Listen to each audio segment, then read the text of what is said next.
Hi, Charisse. Hi po. You're really, really so amazing. Thank you po. Thank you. That song was awesome. Thank you. I'm sure everyone in the audience was just so delighted. And you make each one of us very, very proud. Thank you po. So, I have a question for you, Charisse. Alam na lahat na ang tagal mo nag-struggle to achieve your international status. So talagang self-made ka, no? Talagang nagsikap ka. Could you tell us more about it? Sobra po nagsikap po ako. Pero syempre po, kasama ko po yung mami ko po sa lahat po ng pagsisikap na ginawa ko po. Andiyan din po yung kapatid ko. And sobra po kasi mahigpit po talaga yung pangangailangan po namin noon. Talaga pong madami po akong sinalihan na amateur singing contest. Hindi lang po sa Caboy Laguna, umabot po ako ng Batangas, halos nalipad ko na po lahat. Lahat po ng piyestahan po talagang dinayo po namin. Talaga pong determinado po talaga akong manalo po kasi po, kung hindi po, dati po, wala po kami pamasahe po uwi.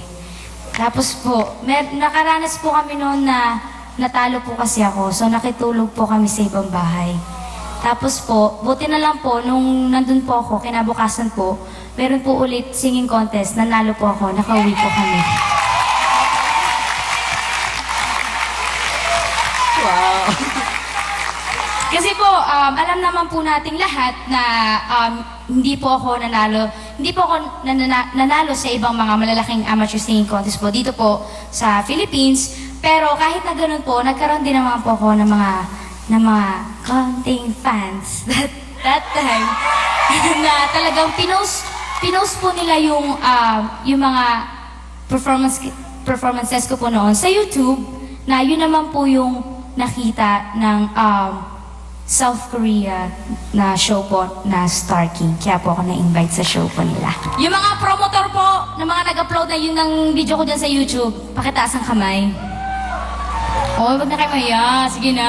Yan o, yung mga promotor na, mga makukulit na talaga nag-post ng video ko, talagang kasama ko po sila hanggang ngayon pa rin po. Kaya maraming salamat po. Happy Valentine's po sa inyo and I love you all po. First I was afraid,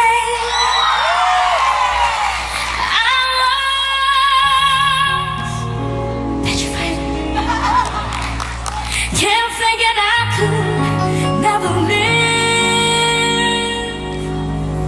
without you by my side. But then I spent so many nights thinking how you did me wrong.